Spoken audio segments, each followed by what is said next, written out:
Hello, मी सिद्धी उत्तमराव मोरे.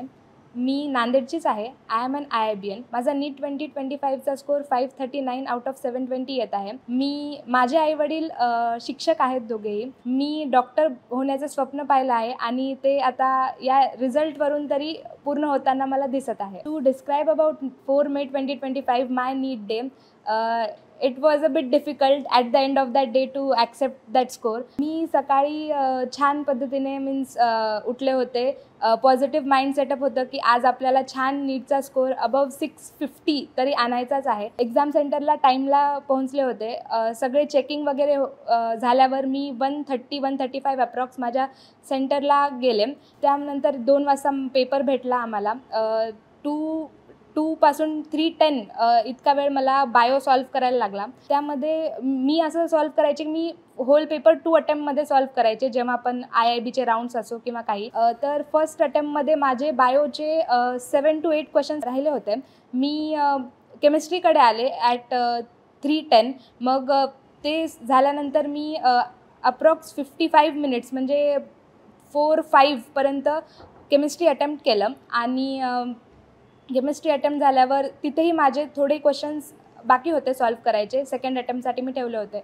मग physics सुरू केलं. फिजिक्स करताना मला असं 19-21 क्वेश्चन्सपर्यंत 2 पेजेस मी सॉल्व्ह केले. तेव्हा मला असं वाटत होतं की मला फिजिक्स जमणार नाही पुढचे, म्हणून मी ते सॉल्व्ह करणं बंद केलं आणि केमिस्ट्री बायोचे जे राहिले होते ते सॉल्व्ह करायला आले. ते सॉल्व्ह करत असताना मला 4:30 अप्रॉक्स झाले. मग पॅनिक झाले की माझे क्वेश्चन्स इतके मोठे राहिलेत तर मी ते कधी आणि कसे सॉल्व्ह करणार. रिलॅक्स झाले.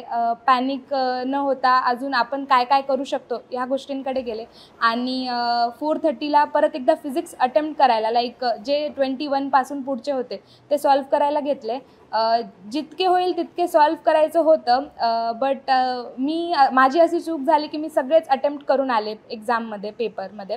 सर्व अटेम्प्ट झाले माझे. अप्रॉक्स 45 पर्यंत मी पोहोचले होते. बट बीचमध्ये राहिले होते थोडेफार क्वेश्चन्स. मग त्यांना सॉल्व्ह करण्यामध्ये माझे चुका झाल्या. रेशोज उलटे घेतले मी, कॅल्क्युलेशन मिस्टेक झाले. असे 7 क्वेश्चन्स चुकले माझे त्यामध्ये. एक नीट 2026च्या ॲस्पिरंटसाठी एक माझ्या एक्सपिरियन्समधून मी हेच सजेस्ट करेन की पेपरमध्ये पॅनिक न होता तुम्ही तुमचं बेस्ट, तुमच्या जर्नीवर तुम्ही अभ्यास काय काय केला आहे त्याच्यावर विश्वास ठेवा. छान पद्धतीने पेपर सॉल्व्ह करायला पाहिजे आपण. इफ मी जर पॅनिक नसते झाले तर माझा स्कोर अजून एक 25 to 30 मार्क्स नक्कीच वाढला असता. माझ्या स्टडी प्लॅनबद्दल सांगायचं म्हणलं तर माझा असा काही स्पेसिफिक टाईम टेबल नव्हता की मी इतका वेळ असं करेन.